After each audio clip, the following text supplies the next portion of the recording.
السلام علیکم ورحمت الله تعالی وبرکاته. حامد و مسلم وبعد. یو محترم ورور پوښتنه کړې ده چې یاره د امتحان په دوران کې پوښتنه کول شرعي حکم څه دی؟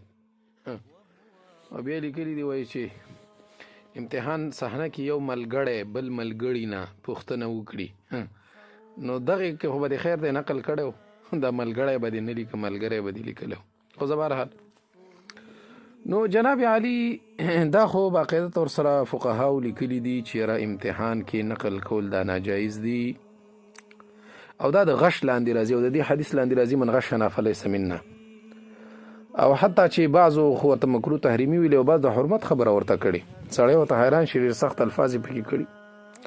احسن الفتاوا اتم جلد دی او صفحه د 221 متفرقات حذر او اباحه.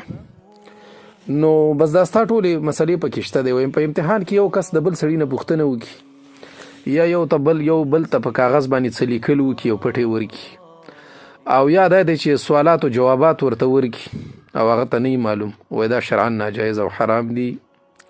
یو خدا دی چې دا چې کوم قانون علماو جوړ کړی د هغې خلاف ورزي ده یا حکومت وقت او په مباح امورو کې د حکومت وقت چې کوم قانون وي هغه منل واجب دي او د واجبو ناروا کول ناجایز او حرام دي. دویمه دا ده چې دا مثلا ممتحن ته یو قسم ته دوکه ورکول دي او دوکه مسلمان ته ورکول ناجایز دي.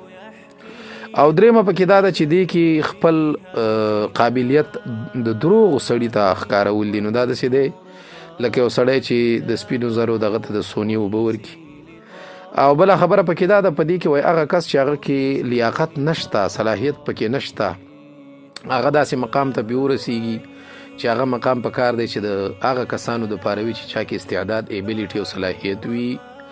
او دلته اوس د دې نقل د وجې نه نو داسې یو حضرت صاحب ورغی چې بس هغه بیا هغه ټول نظام دغه د وجې نه ګډوډ شي. نو دا څلور وجې احسن الفتاوا کې ورته لیکلي وي دا د دې وجې نه دا ناجایز او حرام او بې خونده کار دی. لیکن فتاوا رشیده کې مفتی رشید احمد ګنگوهی رحمه الله ورته مکروه تحریمي ویلي دی. هغې ویل دا یو داسې عمل دی چې دې کې غش راځي او غش زمونږ په شریعت کې بند دی. نو هغه دا صرف د غش والا مسله کړې من غشنا فلیس منا دوکه دیهي ده یو چا ته دوکه ورکول دي. نو د دې وجې نه امتحان کې سوال پوښتنه کول هم ناجایز او هغه ته جواب ورکول هم ناجایز او یو ملګری بل ملګري ته نقل ورکول هم ناجایز. السلام علیکم ورحمت الله.